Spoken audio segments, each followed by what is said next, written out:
So Godzilla has been revisited multiple times with over 30 Godzilla films in the past. How do you feel that this one measures up? Well, I feel like this Godzilla is the best Godzilla because this is the one that's closest to the 1954 version, which I think is the best one. I think that some of them, their mock-up of Godzilla was really weird, the past ones, but this one, I mean, he has the spikes again, he's massive, and they brought back the signature roar and fire, and I mean, this one is like by far the best one, in my opinion. And I think when audiences see it, they'll see when they first see Godzilla on screen, I mean, I had chills going down my back, and I feel like people are going to feel the same way too.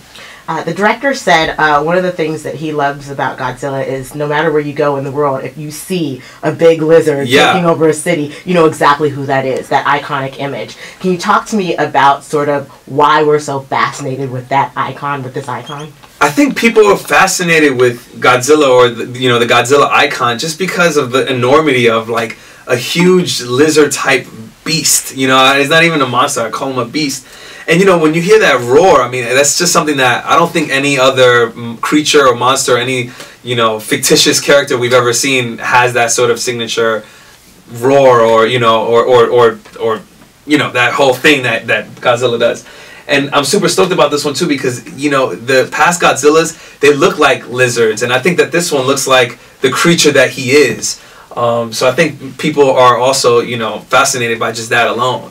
One could argue your harshest critics will be die-hard fans. Have you heard any initial feedback from early screenings? The initial feedbacks that we've heard for the early screenings of Godzilla have been amazing, and I know this because we took this to some Superfans, which I just found out what Superfans are, and they loved it. And I know too that at Comic-Con, we took it to Comic-Con last year, and people were literally couldn't sit in their seats. It was amazing.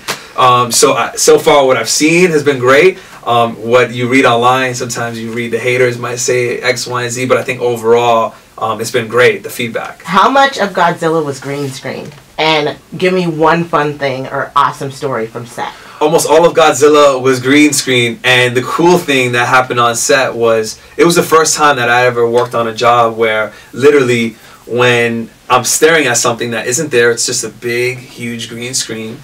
And our director, Gareth Edwards, would literally, as the cameras are rolling on me, he would literally be screaming out direction, like, okay, Victor, look left, now look up, now you see Godzilla, now be scared, now backtrack, okay, go back to one. And then so I'm like, yeah, okay, and then so now we'll go back, now? And he's like, yeah, start again. And so it was just the first time that I ever got screamed direction, and it wasn't screaming in a bad way, but he was just shouting direction.